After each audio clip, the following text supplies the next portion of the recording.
ইফতারি টেবিলে যদি কোনো ভিন্ন আইটেম রাখতে চান তাহলে এই চিকেন টাকোসটা রাখতে পারেন। এই মেক্সিকান চিকেন টাকোসটা বানাতে যেরকম খুব কম সময় লাগে, দেখতেও কিন্তু অসম্ভব ভালো লাগে আর খেতেও কিন্তু দারুণ। টাকোসের জন্য দরকার হবে মেয়োনিজ, তো ওটার রেসিপিও কিন্তু শেয়ার করব। তো এটার জন্য আগে থেকেই আমি চিকেনটাকে আদা, রসুন আর লবণ দিয়ে সিদ্ধ করে নিয়েছি। তো এখন এটার সাথে অ্যাড করব একে একে ইনগ্রিডিয়েন্টগুলো। তো প্রথমেই দিয়ে নিয়েছি পেঁয়াজ কুচি, ক্যাপসিকাম, কাঁচামরিচ, সবগুলোকে এখন খুব ভালো করে এগুলোর সাথে মিশিয়ে নিব। বাইরের নাস্তাটা যেহেতু আনহেলদি, সেজন্য সবকিছুই ট্রাই করা হয় বাসায় তৈরি করে নেওয়ার জন্য। সেজন্য মেয়োনিজটাও এখন বানিয়ে নেব। তো মেয়োনিজের জন্য এখানে প্রথমে আমি একটা ডিম পোস্ট করে নিয়েছি, তারপর দিয়ে নিয়েছি এখানে রসুন, তারপর একে একে সব দিয়ে নেব। তারপর দিয়ে নিয়েছি গুঁড়ো দুধ, তারপর এক চামচ ব্রাউন সুগার, তারপর চিলি ফ্লেক্স, তারপর এখানে ব্ল্যাক পেপার দিয়ে নিয়েছি মানে গোলমরিচের গুঁড়া, তারপর লবণ আর একটা লেবু এখানে চিপে দেব।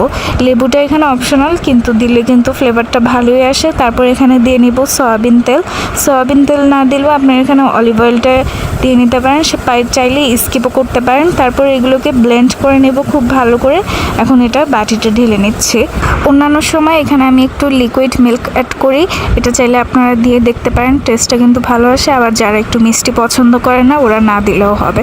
যে মিক্সচারটা আগে থেকে প্রিপেয়ার করে রেখেছিলাম ওইটার মধ্যে এখন মেয়োনিজটা দিয়ে নিব। আর মেয়োনিজটা এখন যে কেউই বানিয়ে নিতে পারেন ঘরে, পুরটাতে জাস্ট মেয়োনিজ দিলেই প্রিপেয়ার হয়ে যাবে। তো এই তো আমাদের চিকেন টাকোসের জন্য আমাদের মেইন জিনিস সেটা হলো পুরটা একদমই রেডি। এখন জাস্ট এটা বানিয়ে নেওয়ার পালা। তো এখানে আমি আমার ফ্রোজেন রুটিটাকে একটু ছেঁকে নিয়েছি ফার্স্টেই। তারপর এখানে টমেটো সস দিয়ে নেব। টমেটো সস দিয়ে রুটির চারদিকে খুব ভালো করে লাগিয়ে নিব। তারপর এখানে লাগবে হলো মজরেলা চিজ। মজরেলা চিজটা চারপাশে ছড়িয়ে দেব। চিজটা কিন্তু দেওয়ার চেষ্টা করবেন, চিজটা দিলে কিন্তু চিকেন টাকোসটা খুবই মজা লাগে, ইয়াম্মি লাগে।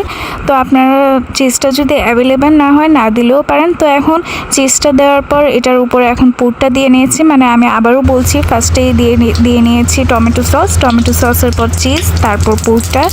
তো এখন ফ্রাই প্যান গরম হওয়ার পরে এখানে দিয়ে নিয়েছি ঘিটা না দিলেও আপনার এখানে মাখন দিতে পারেন, মাখন দিলেও কিন্তু ভালো আসে। মাখন না চাইলেও এখানে সয়াবিন তেলটাও দিয়ে নিতে পারেন। তারপর এগুলোকে এখন একে একে সবগুলো দিয়ে নেব। দিয়ে নেওয়ার পর চুলার আঁচটা আমরা একটু মিডিয়াম আঁচ রেখেছি, মিডিয়াম আঁচ দিয়ে তারপর এগুলোকে মানে লাইক পরোটার মতো ভেজে নেব। মানে পরোটার কালারটা যেরকম আসে ওরকম কালারটা আসলেই এগুলো উঠিয়ে নেব।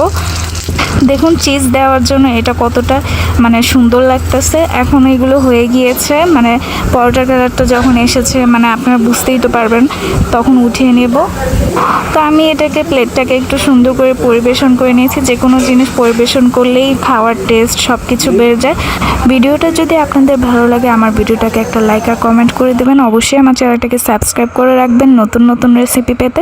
সে পর্যন্ত সবাই ভালো থাকবেন। আল্লাহ হাফেজ, আসসালামু আলাইকুম। অনেক দোয়া রইল আপনাদের জন্য।